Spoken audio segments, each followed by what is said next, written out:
우리 같이 인사하시죠. 할렐루야. 잘 오셨습니다. 옆에 분하고 좀 인사하실까요? 참 잘 오셨습니다. 고맙습니다.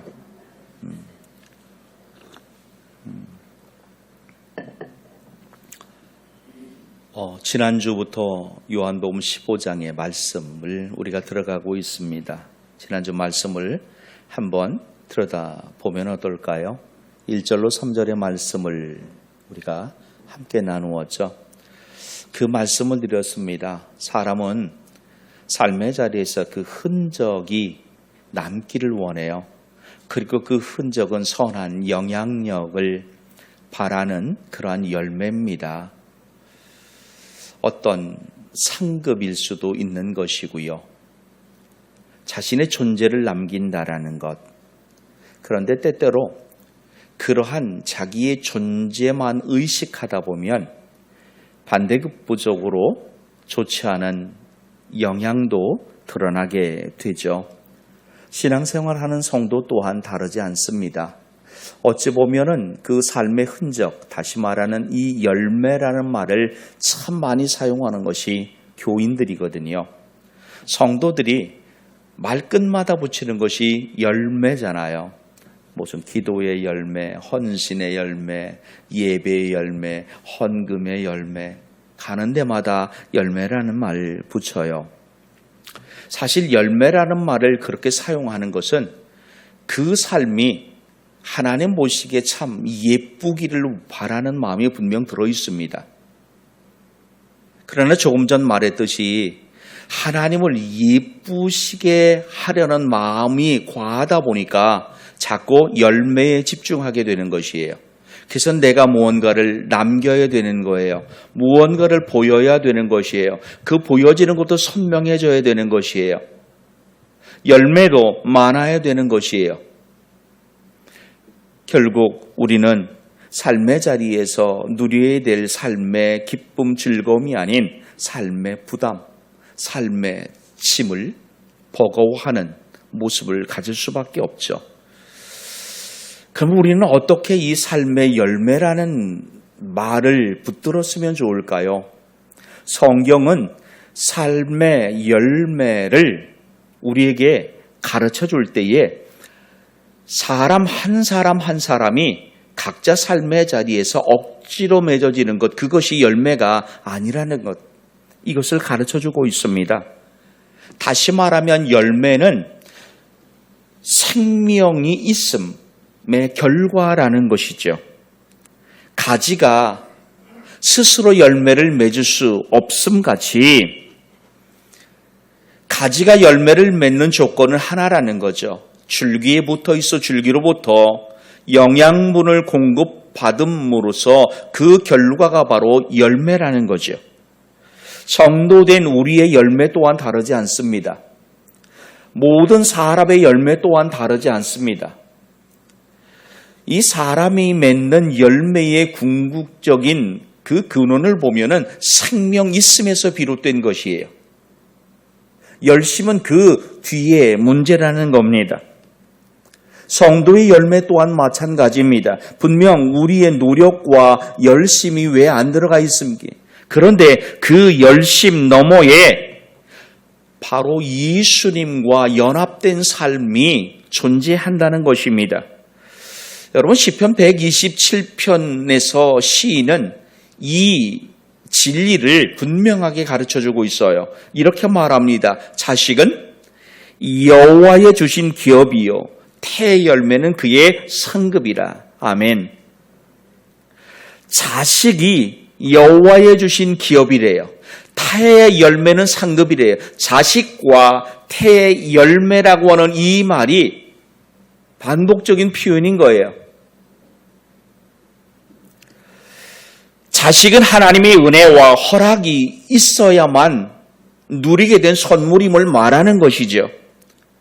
결국 이 시편 127편 3절에서 말하는 자식에 대한 하나님의 말씀인 사람의 계획 그리고 그 계획에 따른 노력으로 성공 여부가 결정되는 것이 아니라는 것이에요. 사람이 노력해야죠. 힘써야죠. 그러나 그 결과는 하나님께 있음을 말씀하고 있는 것이에요. 오늘 예수님도 요한복음 15장의 말씀을 통해서 우리에게 너희들의 열매의 수고를 모른다 말씀하시는 것이 아니에요. 그 수고의 가치를 인정해 주셔요. 그런데 문제는 그 수고의 열매, 그 넘어 네가 수고할 수 있는 것, 그 근원이 어디냐는 것이에요. 먼저 그 근원은 생명이 있기에,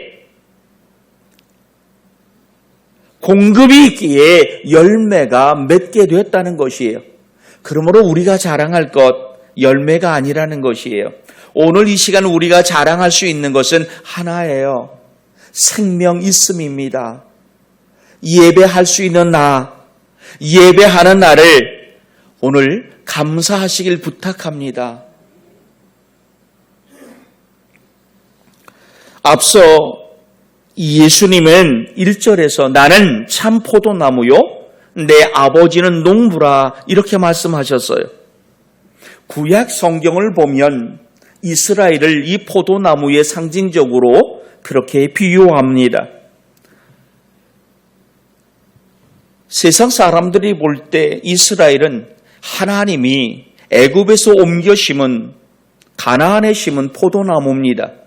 시편 80편 1절에서 말씀하시고 있어요. 그런데 그들의 삶의 결과는 하나님이 원하시는 열매를 맺지 못합니다. 이사야 50장 7절에서 하나님은 말씀해요. 정말로 귀한 참 포도나무의 열매를 그들에게 원했는데 그들이 맺은 열매는 들포도나무였다는 것입니다.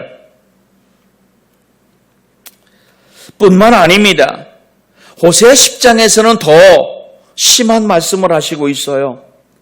그들이 정말 포도나무의 무성한 열매들을 맺었다는 것이에요. 그런데 그 맺음이 하나님께 대한 영광이 아닌 오히려 우상을 만드는, 그리고 우상에 절하는, 제단을 세우는 데 힘쓰는 결과물이 되었다라고 말하고 있습니다. 시편 80편 그리고 이사야 5편 호세아서 10장에서 말하고 있는 이러한 이야기들,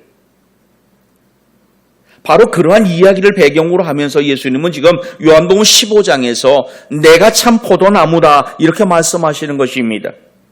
참된 생명의 근원, 그 근원이 어디에 있음을 지금 말씀하시는 거예요. 어떤 종교적인 전통이나 신앙의 형식이 아닌 예수님 자신에게 생명이 있다고 말씀하시고 있는 겁니다. 오늘 본문의 말씀을 들여다보십시오. 예수님은 생명의 줄기 되심을 말합니다. 아버지 되신 하나님은 그 나무를 돌보시는 농부예요. 그리고 우리는 그분께 붙어있는 가지라 이렇게 말합니다. 그래서 본문 4절에서 예수님은 이렇게 말하고 있습니다. 내 안에 거하라. 나도 너희 안에 거하리라. 포도나무에 붙어있지 아니하면 스스로 열매를 맺을 수 없음같이 너희도 내 안에 있지 아니하면 그러하리라. 아멘. 성도가 열매를 맺는 것, 성도가 성도됨을 세상 가운데 드러낼 수 있는 그 방법을 말하는 것이에요. 그 방법은 예수님께 거하는 것이죠. 더 정확하게 말하면 예수님 안에 거하는 것입니다. 예수님은 지금 더 많이 만들어내라 말씀하시지 않아요. 더 빠르게 만들어내라 말씀하시지 않아요. 더 빨리 증명하라 말씀하시지 않아요. 그저 이렇게 말씀하세요. 내 안에 거하라. 거한다라는 말은 관계의 지속을 말해요. 터치가 아니에요.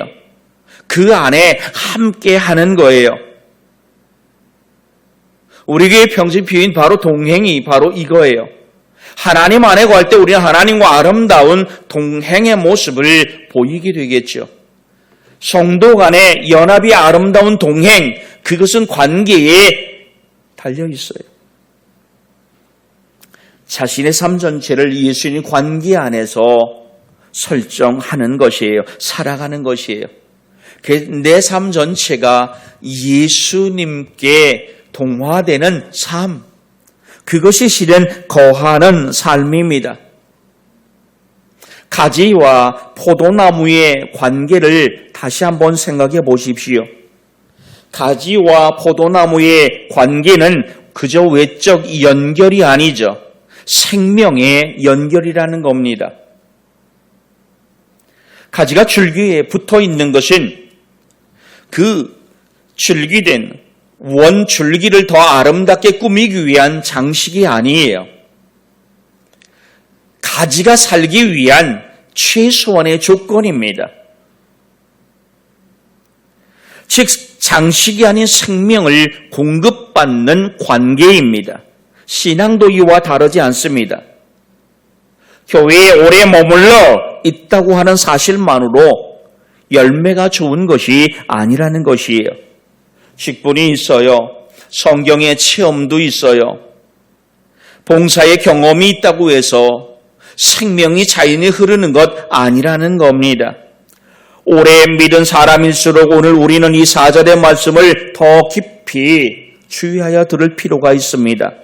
왜냐하면 우리의 신앙이 오래되어 갈수록 그 익숙함을 생명으로 착각할 수도 있기 때문인 것이에요. 익숙함이 생명과 연결되는 것은 아니라는 것이에요. 오늘 예수님은 겉모양이 아닌 생명의 연결을 우리에게 물으시고 있어요. 다시 말하면 우리가 실제로 예수님 안에 거하고 있는지, 이것이 예수님이 오늘 본문을 통해 우리에게 던지는 굉장히 깊은 질문입니다. 성경은 이 거한다라고 하는 말을 뿌리 내림이라는 말로 바꾸어 설명하기도 합니다. 골로새서 2장 6절로 7절의 말씀을 보십시오. 그러므로 너희가 그리스도 예수를 주로 받았으니 그 안에서 행하되 그 안에 뿌리를 박으며 세움을 받아 교훈을 받은 대로 믿음에 굳게 서서 감사함을 넘치게 하라. 아멘. 믿음은요, 잠깐의 감동이 아니에요. 믿음 생활은 잠깐의 감동을 가지고 그 감동의 여운이 끝날 때까지 살아가는 삶이 아니에요. 뿌리 내림이에요. 삶의 계절이 바뀌어도 나무의 열매는 겉으로 드러나기에 우리가 쉽게 볼 수 있습니다. 그런데 그 나무의 열매를 맺히게 하는 것은 가지가 아닌 실은 땅 밑에 있어 보이지 않는 뿌리에 있습니다. 생명은 그 아래에서 공급되는 것이에요. 성도의 열매 또한 이와 다르지 않습니다. 예수님 안에 깊이 뿌리내린 관계에서 열매를 맺게 되는 것이에요. 그러니까 가지가 자랑할 것은 없는 거예요, 실은. 뿌리를 통해 공급받은 것으로 열매 맺은 것이기에 내가 많은 열매를 맺은 것은 가지가 좋은 나의 존재 때문이 아니라는 것이에요. 뿌리가 더 많은 공급을 해 주었기 때문에 열매를 맺은 것이에요. 오늘 저와 여러분에게 있어 신앙생활의 근간이 열매가 아닌 뿌리에 있음을 고백하는 아침이길 부탁합니다. 그래서 중요한 것이 이 말씀인 겁니다. 예수님에 거하는 사람, 자기 힘으로 하나님께 올라가는 것이 아니라는 것이에요. 하나님께 거한다는 것은 사람의 능력과 노력에 있는 것이 아니라는 것이에요. 다시 말합니다. 우리가 하나님께 다가가는 것, 하나님이 우리를 부르셨기 때문이라고 말하고 있어요. 하나님이 우리를 택하셨기 때문이라고 말씀하시는 것이에요. 우리가 먼저 예수님을 붙드는 것이 아니에요. 오늘 요한복음 그 15장 16절의 말씀을 보십시오. 예수님은 분명히 말씀합니다. 너희가 나를 택한 것이 아니라 내가 너희를 택하여 세웠나니. 그 이유가 무엇입니까? 너희로 가서 열매를 맺게 하고 너희 열매가 항상 있게 하여 내 이름으로 아버지께 무엇을 구하든지 다 받게 하려 함이라. 아멘. 무엇을 구하든지 다 받게 하려 함이라. 여러분, 우리는 이 달콤한 말만 붙들지 않아요. 그런데 중요한 것이 바로 그 앞에 있어요. 하나님이 나를 택하셨다는 겁니다. 그 택하심에 내가 지금 그 안에 거하는지를 살펴보셔야 돼요. 가지가 줄기에 붙어 있는 것이 제대로 붙어 있는지, 붙어 있는 것 같은데 씨는 붙어 있는 것이 아닌지. 여러분, 실제로 여러분 보십시오. 나무 줄기에 붙어 있는 가지들 분명히 붙어 있는데 마른 가지들을 우리가 보지 않습니까? 줄기에 붙어 있는데 마른 가지가 있어요. 오늘 본문의 말씀은 저 밖에 있는 이들을 향한 말씀이 아니에요. 안에 있는 성도된 그리스도인된 우리를 향한 말씀입니다. 정말 중요한 말입니다. 그러므로 거함이라는 것은 은혜에 대한 응답입니다. 이미 은혜에 붙들린 사람이 그 은혜의 자리에서 떠나지 않는 삶, 그것이 거함이라고 하는 이 단어의 의미인 것이에요. 예수님은 5절에서 더 분명하게 말씀하시고 있어요. 이렇게 말합니다. 나는 포도나무요 너희는 가지라. 그가 내 안에 내가 그 안에 거하면 사람이 열매를 많이 맺나니 나를 떠나서는 너희가 아무것도 할 수 없음이라. 아멘. 포도나무의 비유를 통해서 성도와 예수님의 관계, 하나님과의 관계를 지금 설명하시고 계시죠. 우리가 포도나무가 아니에요. 생명의 근원도 아닙니다. 우리는 가지입니다. 가지는 생명을 만들어내지 않아요. 생명을 공급받는 존재예요. 그래서 오늘 여기서 예수님이 말씀하시는 나를 떠나서는 너희가 아무것도 할 수 없다라는 이 말씀은 우리의 연약함과 우리의 무능을 지금 노크하시는 말씀인 거예요. 그런데 이어서 뭐라고 말씀하세요? 내 안에 거하면 열매를 많이 맺는다라는 소망을 주시고 있어요. 연약한 사람이 강한 사람을 부러워하는 거죠. 강한 사람은요, 연약한 사람 부러워하지 않아요. 그냥 혀를 차죠. 때때로 그것이 잘못해서 자만과 거만으로 가는 것 아니에요.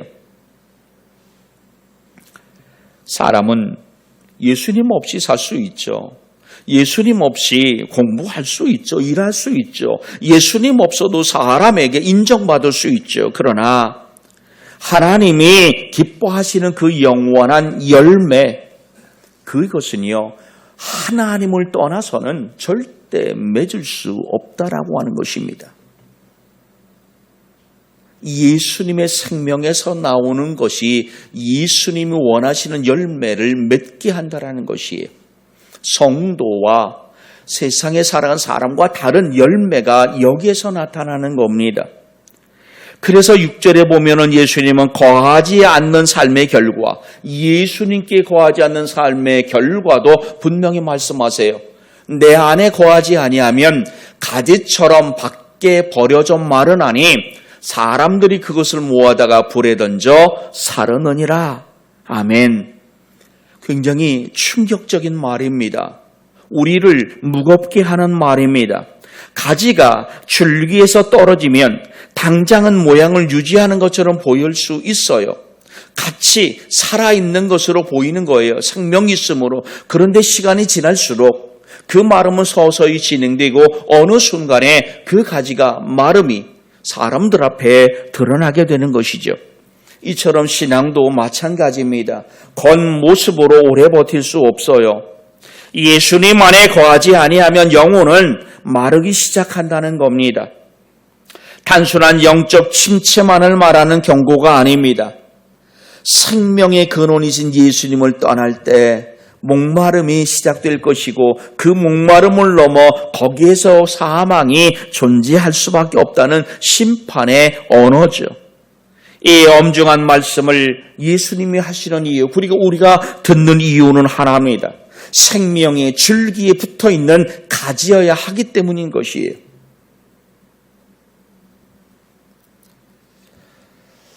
여러분, 같은 값이면 달콤한 포도를 원하죠. 그죠? 신포도. 물론 신포도 좋아하시는 분들도 있어요. 그런데 포도가 맛있다고 하는 그 일반적인 정의가 있잖아요. 기준이요. 재미난 사실은요. 같은 줄기에서 열린 포도인데도 어떤 것은 달콤하고요. 어떤 것은 셔요. 인상을 찡그리게 해요. 웃음이 먹게 하기도 하고 찡그리면 먹게 하기도 하죠.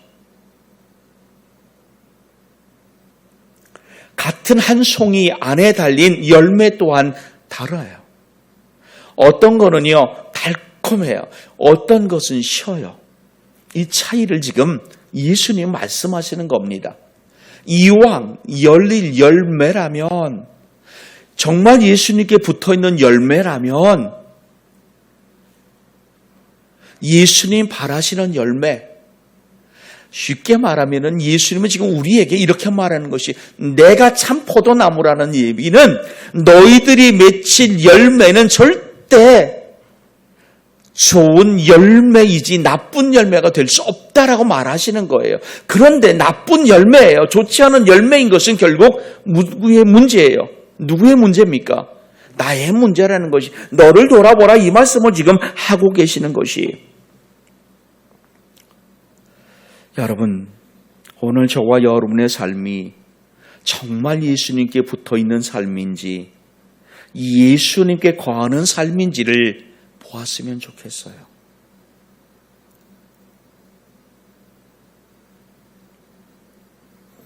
우리의 삶은요, 우리의 일상에서 우리의 말과 행동을 통해 드러나게 됩니다. 예수님께 붙어있는 가지인지는 그 열매로 알게 되는 것이고요. 세상 사람들 또한 그 열매로 예수님께 붙어있는 자인지를 판단하게 돼요. 오늘 우리 기독교인들을 가리켜서 세상 사람들 분명 그런 말들을 합니다. 비판하는 이들은요, 예수님은 존경한대요. 믿지는 않지만 존경. 그런데 그리스도인들은 존경하지 않는다는 것이에요. 왜요?